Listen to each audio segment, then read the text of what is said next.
All right, everyone, please welcome to the stage, can't get over saying this, Sarah Michelle Gellar.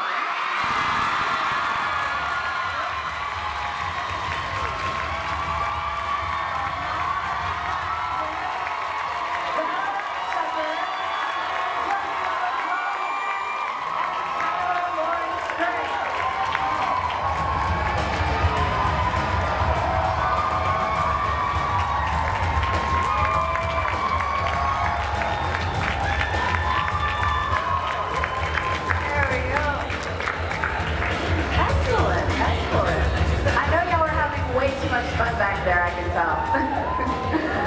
All right, everyone, let's have a seat. Yes. Yes, we did. I screamed them as hard as I can, but I think y'all were yelling really loud, so I'm going to say it again. So, Jeff, Sarah Michelle Gellar, Rodrigo trying to get their names. Amari Jackson, Bella Shepard, Chloe Rose Robinson, and Tyler Lawrence Gray. Thank you. I just want to make sure everyone knows your names. We normally have like the name tags up there, and you guys are fresh, lovely, making me feel very old faces, including Miss Sarah. Try being me. Yes, I do. Skin, ladies and gentlemen. Jeff, a couple months ago at Comic-Con, you gave me the greatest gift of my career by letting me introduce the best surprise, Miss Sarah Michelle Gellar, which I have to tell y'all, that was like such a secret operation. Like they snuck her in like it was like a Harry Styles concert. It was great. But it's gotta be such a thing. You got to cast the ultimate final girl. It's just so great and in a totally new story. So how fun was that? I was pretty amazed, actually, because I said to them, we're not going to get Sarah Michelle Gellar. She's not even going to read it. And suddenly I heard the script went out, and the next day they wanted to set up a Zoom, and I was like, oh my God. Now I have to impress Sarah Michelle Gellar. Well, I really did dig that trailer, though, so pretty impressive to start. How much fun is that trailer, you guys? It was so sad at Comic-Con though, because I did get to introduce you, but it was like she came out at the very end. You were the best like closer in the history of fun times. But now I can finally really get to talk to you about what you guys have already shot, what you've already done, this entirely new world. And I will have to say after Buffy that you're going to do something this genre, going for that again, it had to be something that really spoke to you. So what was it about the material? It had to be something that really resonated because I owe it to all of you guys and to myself. But there are so many more stories to tell, and utilizing the supernatural is how we explain the things that we can't really understand, and the stories that we can't really grasp, or the ones that would be too depressing in real life or too upsetting. And so we use those to scare ourselves into understanding. And Jeff's right, I didn't really intend to read it when they sent it to me initially. And no offense, I'm a big fan, but... It's like werewolves. I was like, not for me. We did a werewolf on Buffy. We did. Seth did it so well, it's hard to step on those toes. You always get applause from me for that name, but just the issues that he wanted to deal with. Well, first of all, discussing the fires, and having lived in LA, I was evacuated in the last big fire for almost a week. Wow. We didn't know if our house was going to burn down, understanding all the emotions that come with that. But more importantly, the idea of mental health, and the idea of we live in this society that is so digitally connected, but at the same time, ultimately, we're becoming more and more disconnected as humans, and we feel extremely isolated, and we don't have the support of our pack. And what does that look like for young kids today trying to find their pack, and for adults too, who feel like we don't fit in anywhere? And it's really scary to feel like you don't fit in, but I think we've all been through the last 3 years of isolation, and it's just all of those topics spoke to me, and it's really effing scary. Yeah. So the combination of the two was perfect. Yeah, and you feel that from that trailer, like those teeth, that is not typical. No, it's extremely cinematic. It is this world is so beautiful when you see it, and I still sometimes can't believe what we managed to do in the short time that we're doing it. I love it. We need some more time next year. Trust me, no. Before I take it to the rest of the cast, Jeff, that was actually what struck me from the footage that we got to see, is it wasn't just, I think, pushing forward with really sort of taking this to dark places with the material. Also, the way you shot it really feels, like she said, cinematic, but also like there was a darkness and a richness you wanted to bring into that cinema from the get-go. We spent a lot of time talking about the vision of the show and what it would look like, and the very first goal was to make it look as cinematic as possible, also to make it look like a streaming show. We want to set ourselves apart. This is a different show. This isn't something you would find on the networks. But I told the directors and our DPs right off the bat, I said, have fun with this. Make it interesting, make it weird, make it cool. Everybody online talks about how dark it is. Let's have them, how dark all TV shows are. But let's give them something to watch. Let's give them color, brightness, and incredible angles. I love the way this show is shot. And it's also different from Teen Wolf. And that was one of the things we wanted to do, was something different from Teen Wolf. We didn't want to just do a carbon copy. So this is new. Very much so. And I hope you don't forgive me for saying, but it felt very Carpenter-esque. Like, it very much felt that. And so I don't think that was by accident. Rodrigo, I do have to say, resisting every urge to ask you about Love Actually. I'm sorry. Like, I love you and everything you do. But I'm that girl and I'm wearing pink and you're here. But I do have to say, in a show where teenagers are lost in supernatural elements, there's always a group of adults that are way more clueless than they should be. But in this show, it seems that your character is not that, which I thought was kind of interesting from what we can see. I think your character is, for once, going to be one of the adults that's like, no, this is where we go. Is this correct? Yeah. Well, I play Garrett Briggs. Garrett is a man who's constantly in conflict with the responsibilities of fatherhood. He's a father of 2 kids that actually have a very special connection to nature. And he'll do anything to protect his kids from outsiders, and but especially from themselves. He's a man of very strong values. He's a park ranger. I love the character, by the way. And all the park rangers in the back out there. That's for you guys. No, it's a great character, and Jeff is amazing, as you know. But he holds very important secrets that will be revealed throughout our story. I dig that. I can say one of the things I love about working with Rodrigo, and when we actually went out to him as well, I said, we're not going to get Rodrigo Santoro. And then he started talking, I'm like, oh my God, we have Rodrigo Santoro. But he loves to talk about his character, and he loves to have conversations about it, digging deep, and for a writer, that's a joy. When the actor is so involved with their character that, I mean, he said to me the other day, I feel like Garrett would have a scene like this. And I said, okay, let me think about it. And I think it's actually going to be one of the best scenes in the show. And I wrote it like in 10 minutes. And that's when an actor inspires you. It's a brilliant scene, by the way. By the way, it's so good that I've now written myself into it. Because it was that good. You're like, I here. Oh, I dig that. See, this is the thing though. They didn't even let me see it, y'all. Like, I'm telling you, they're keeping this show under wraps. It's not fair. But one thing I also have gleaned maybe about your character from what we've seen is, in this story in particular, the Earth and how what we're doing on it relates way more deeply to these characters. And your character is a conduit to that. And I think that sort of the land, indigenous heartbeat of this story really resonates through your character, from what I've read. Yeah, basically, that's one of the main things that really fascinates me about this character. And, you know, as a park ranger, when I was researching, you know, I discovered so many things about, you know, what makes a person to want to become a park ranger. Very different reasons, but basically, you know, he really, truly is passionate about protecting nature. And I think here in this show, just what you guys saw already, you know, reveals that we have a big thing talking about wildfires.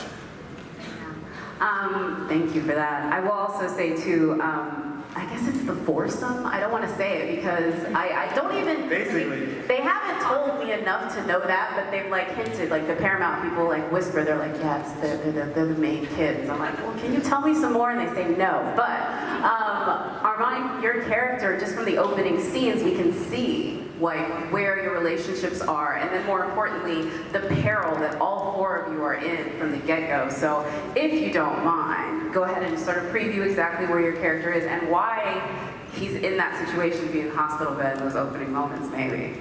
Yeah, I don't want to say too much. Jeez. First of all, there are a lot of you. This is great. But no, yeah, we open up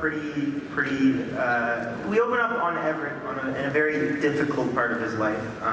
He's a very anxious kid, yet he's very smart. He's a dreamer.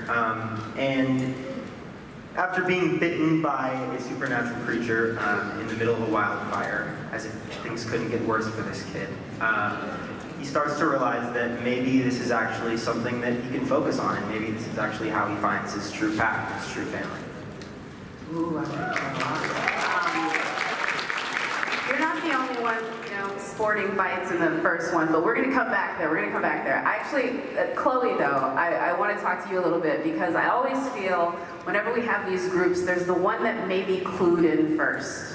And again, I got to glean very little. I got like a little bit of press notes, and you say 2 words in the trailer, but you seem to be on it. So am I right in assuming that you might be the guy that helps us to see things quicker as far as the foursome is concerned? Tell us about your character. Well, I think it's, we find Luna in a place where she's been pretty much lonely her entire life, searching for, her pack and her friends. And, her only real relationship is with her brother and her father, even less so with her brother, as you guys will see.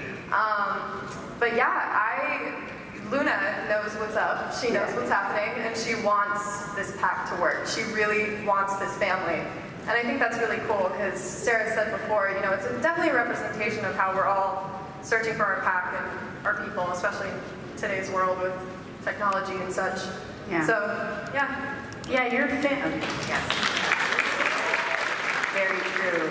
And familial connection, obviously, through Garrett, you would think Vision would be a part of that, but then on the other side of it, like, there's distance even within the family, and... Yeah, there's definitely a disconnect with, me and my brother being a certain way. I was just about to say, yeah. Connected with nature, as Rodrigo said. And Rodrigo not being that way. And I think he's, been an amazing father to us. And at the very beginning, I'm very, I love my father and whatever, but I think as she moves through the season, she kind of goes into a little bit of a darker place. So that's all I'll say. Okay. This is like very intriguing. You're like, she's going into a darker place. She has vision. I'm feeling very witchy vibes. I'm gonna get yelled at. I'm gonna go ahead and say it. Maybe, I don't know. Hopefully, we'll see. Tyler, I have to say, sir. I love you too. Aww. You're gonna get a lot more of that very soon. I'll save it. If this is a show that's about finding your pack, I would say from the get-go you sort of are approaching this as a lone wolf from like what we can see, what we can do in so many ways. So talk about your character, and not just, I think his mentality is a little bit about being separate and an outsider.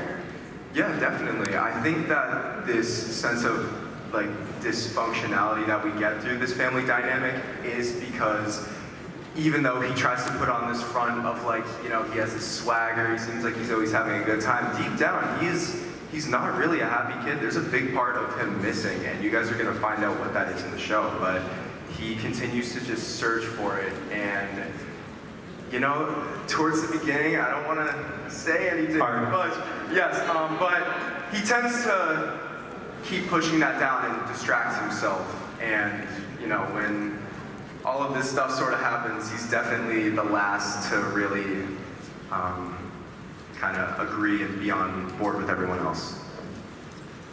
I think I've scared them into being completely You're ambiguous. so scared. They do Bring not that as 2 say seconds anything. The show does have a lot of twists and turns, so we do want to save that. Yes, no, and I don't want to go too far into it, but I will say this, is I think what we can tell is that this group of kids are already dealing with way more than the last group of kids is, just based on, even though they're all maybe, hey, we got bites in this show and bites in the last show, but just what we've seen Bella, like, that is like, serious. Like just the whole, everything about this show goes deeper and more vicious and more violent, and you can see it in your character. But also your character seems oddly nonchalant in that moment. That's what I was like struck by. So talk about how she has that dynamic. I think Blake likes to pretend that she's in denial. Like she knows that all of this is going on around her, and she knows that it's probably for the best, but she just does not want to accept it at all. And I think once she does finally accept that she is part of the pack and it's beneficial to her and people she cares about, that it's worth it, and then she finds this new sense of family.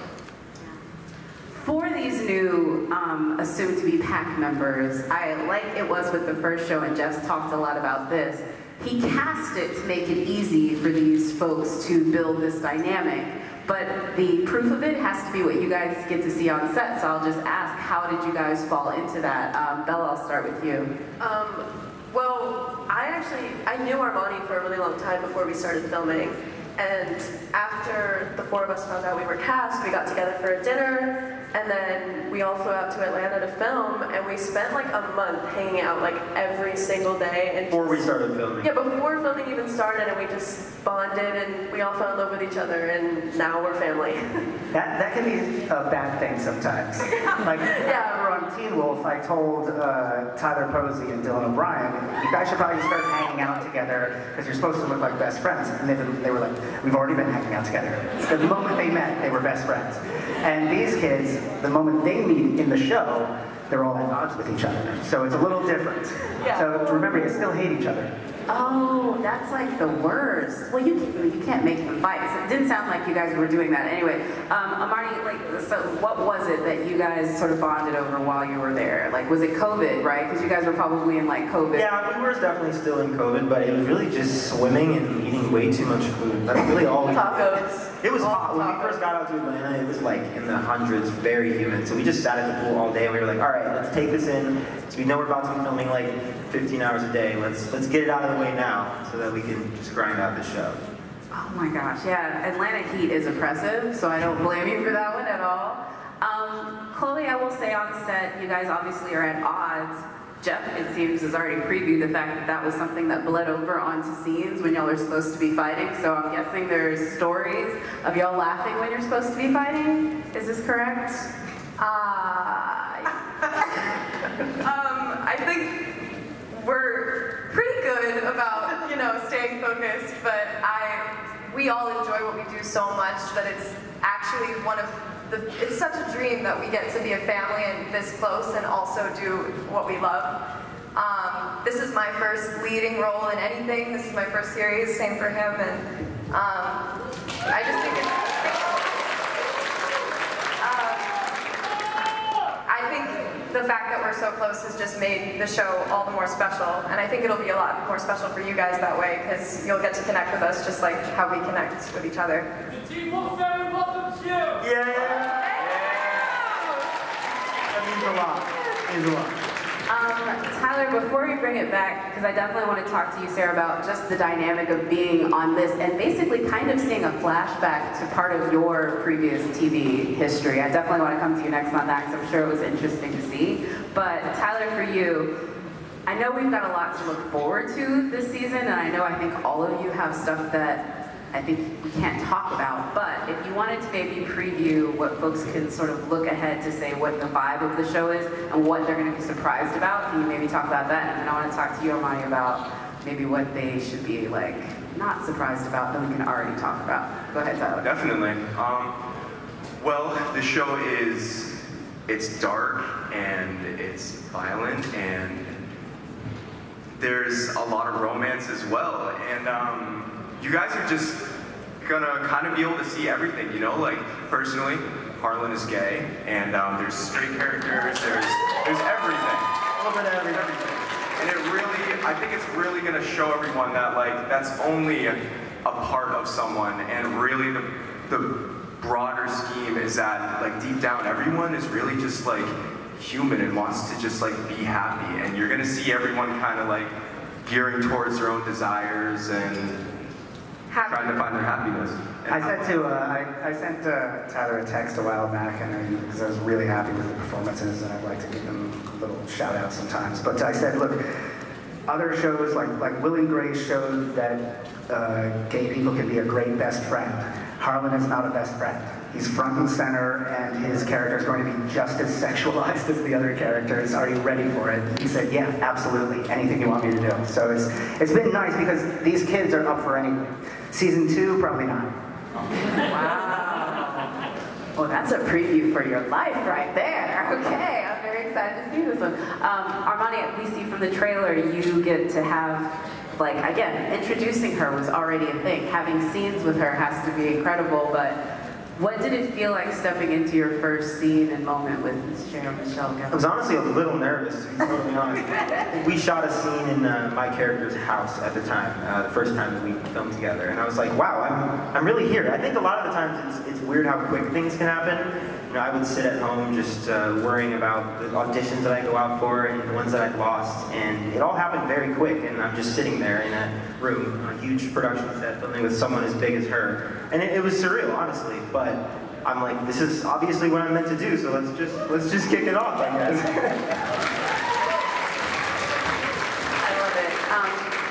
Even just in the trailer, seeing you take on this, like, I want to say, like, den mother role, like, you can just see it's all about protection, it's all about keeping everybody safe. It was so incredible to see. But what was it like for you watching, I mean, y'all are talented actors, and you're right, but young actors really doing some of, like she's saying, her first lead role. What was it like for you being on set and sort of seeing that, I guess in reverse in a lot of ways? You know, it's what you need. It's what you feed off of. Like, when you've been doing it for so long, sometimes it becomes routine, it's a job, and you can lose the love and the passion. And I'm fortunate in that I still love what I do, and I'm so extremely grateful to get the opportunities that I get, and a lot of that is because of all of you guys here, but getting to relive that through their eyes just makes it that much more exciting and honestly enjoyable for me.